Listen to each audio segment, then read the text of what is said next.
Hello दोस्तों, welcome back to the channel Srishti study point. ये देखिए, बिहार लोक सेवा आयोग से फिर से एक आवश्यक सूचना आई है और ये जो आवश्यक सूचना है वो डॉक्यूमेंट वेरिफिकेशन से रिलेटेड है।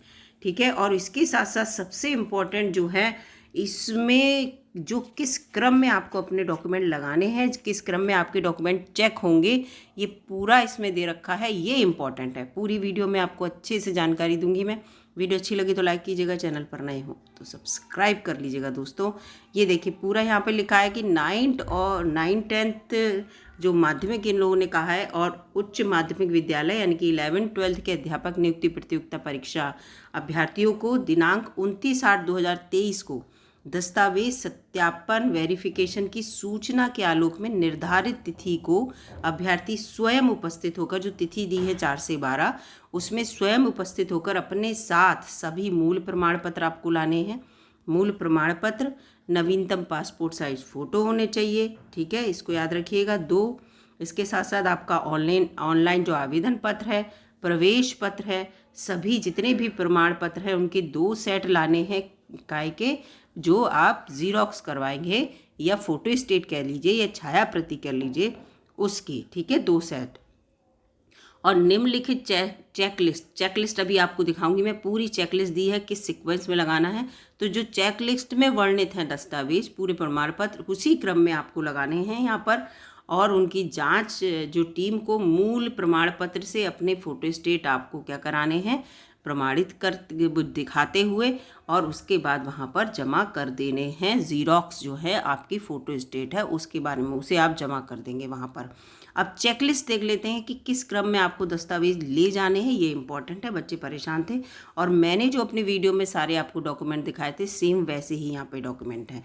तो देखिए किस आधार पे लगाने हैं। तो आपको सबसे पहले अपना कोई पहचान पत्र लेना है। इनमें से चाहे आधार ले लीजिए, चाहे पैन नंबर ले लीजिए, चाहे ड्राइविंग लाइसेंस, एक ले लेना है। ठीक है, ये जब ऑब्लिक लगा है तो इसका मतलब एक लेना है आपको। और आप ले जाना चाहें तो तीनों ले जाइए।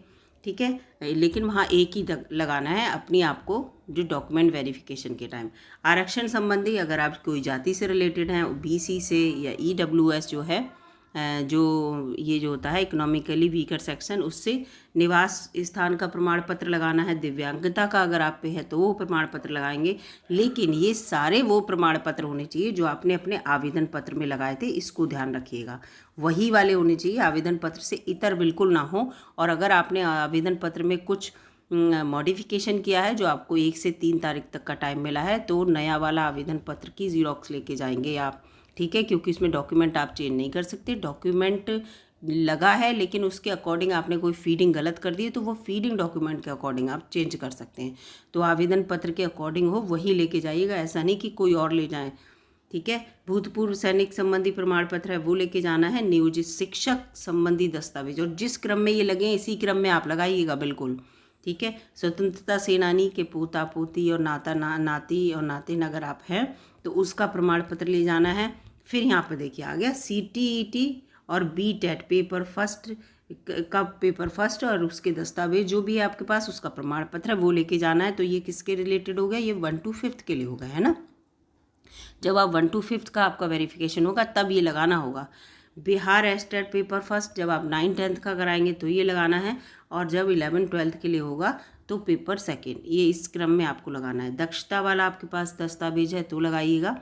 ठीक है, ट्रेनिंग वाला जो होता है, जन्म तिथि का प्रमाण पत्र आपको अपना हाई स्कूल वाला सर्टिफिकेट लगाना होगा। मैट्रिकुलेशन वाला तो आपकी जन्म तिथि का सत्यापन उससे होगा। वो पहले ही मैं बता चुकी थी, सारी डॉक्यूमेंट सारी आपकी जो भी चेकिंग होगी वो हाई स्कूल वाले से होती है अक्सर। फिर शैक्षिक योग्यता 1 to 5th के जो भी आपके दस्तावेज हैं, प्रमाण पत्र हैं और जो भी आपके, वो सारे आपको इस क्रम में यहाँ पर लगा लेने हैं। ठीक है, हाई स्कूल, इंटर, ग्रेजुएशन ऐसे करके आपको यहाँ पर लगा लेने हैं। बीएड के जो भी है, बीएड करे हैं बच्चे, बीएड वाला लगा लें। एमएड, बीएड एमएड दोनों की है वो लगा लें। डीएलएड वाला लगा लें। ठीक है, बस जो 1 to 5th के टीचर्स बनेंगे उसके लिए यहाँ पर ये क्रम है बिल्कुल। उसके बाद 9th-10th की शैक्षिक योग्यता के जो भी आपके पास दस्तावेज हैं वो लगाएंगे। और वैसे तो ये वाले दस्तावेज तो सभी में लगेंगे, है ना, चाहे आप 9th-10th की कराएं चाहे 11th-12th की। फिर जो 9th-10th के और दस्तावेज हैं वो लगा लीजिए।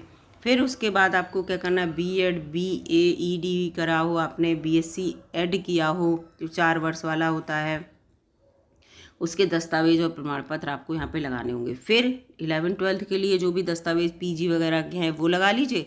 फिर इसमें भी बीएड एमएड और ये सब जो आपके बीएससी एड वगैरह की है वो दस्तावेज आप लगाएंगे, ठीक है।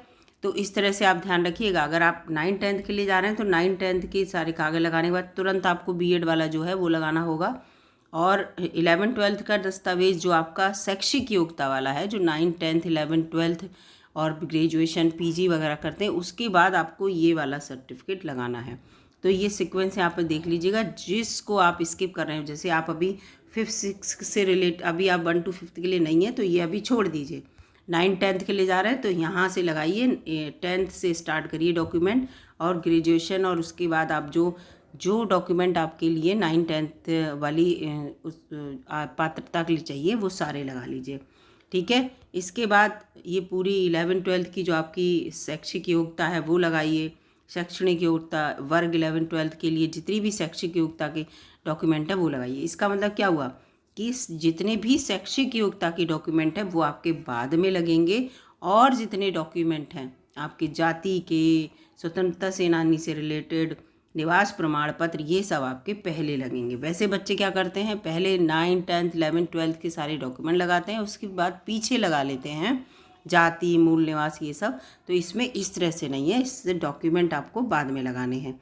फिर लिखा है पूरा यहाँ पर, ये बहुत अच्छी बात लिखी, यदि कोई अभ्यर्थी 9th 10th और 11th 12th के लिए आवेदन किए हैं, जिसने दोनों के लिए किया है, 9th 10th के लिए भी किया है और 11th 12th के लिए भी आवेदन किया है, तो वो किसी एक तिथि को ही दोनों वर्ग के लिए दस्तावेज सत्यापन कराना सुनिश्चित करें। यानी कि 9th 10th और 11th 12th दो जगह आपने मान लीजिए अपना फॉर्म भरा है, तो आप ये ना सोचें कि 11th 12th वालों की वेरिफिकेशन के लिए मैं अलग जाऊंगा और 9th 10th के लिए जब डॉक्यूमेंट वेरिफिकेशन के लिए अलग जाऊंगा। नहीं, किसी एक तिथि में आप बता दीजिएगा कि आपने दोनों के लिए अप्लाई किया है, तो दोनों के लिए वहाँ पर टिक हो जाएगा, उनके पास फॉर्म वगैरह होगा और आप बता दिया जाएगा कि ये बच्चे जो है, ये वाला बच्चा दोनों के लिए इसने अप्लाई किया है, तो इसका डॉक्यूमेंट वेरिफिकेशन दोनों के परिप्रेक्ष्य में हो चुका है, ठीक है।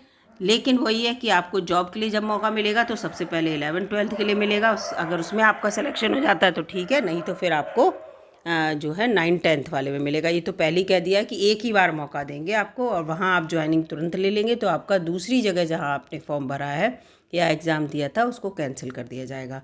तो यहाँ पर इसलिए कोई टेंशन वाली बात नहीं है, ठीक है। तो यहाँ पूरा मैंने आपको ये पूरी जानकारी दे दी। इसी क्रम में इसको आप डाउनलोड कर लीजिएगा, बीपीएससी की साइट पर ये है, ठीक है। कल इन्होंने अपनी साइट पर अपलोड किया था, और इसको ले जाइएगा चाहे प्रिंट आउट करके, जिससे कि वहाँ पर जब आप इसको अपने डॉक्यूमेंट अगर मान लीजिए लगाना भूल गए हैं, इस सही से अरेंज करना, बहुत से बच्चे तो वो सही से अरेंज कर लें। तो इस तरह से ये पूरा दे रखा है, और ये कल की ही न्यूज़ है, 2 तारीख की, 2 सितंबर की, ठीक है। तो आप जाके बीपीएससी की साइट पे इसे देख भी सकते हैं। तो वीडियो अगर आपको अच्छी लगी है, नॉलेजेबल लगी है तो लाइक कीजिएगा, चैनल पर नए हो तो सब्सक्राइब कर लीजिएगा। मिलती हूँ आपसे अगली वीडियो में, तब तक के लिए नमस्कार।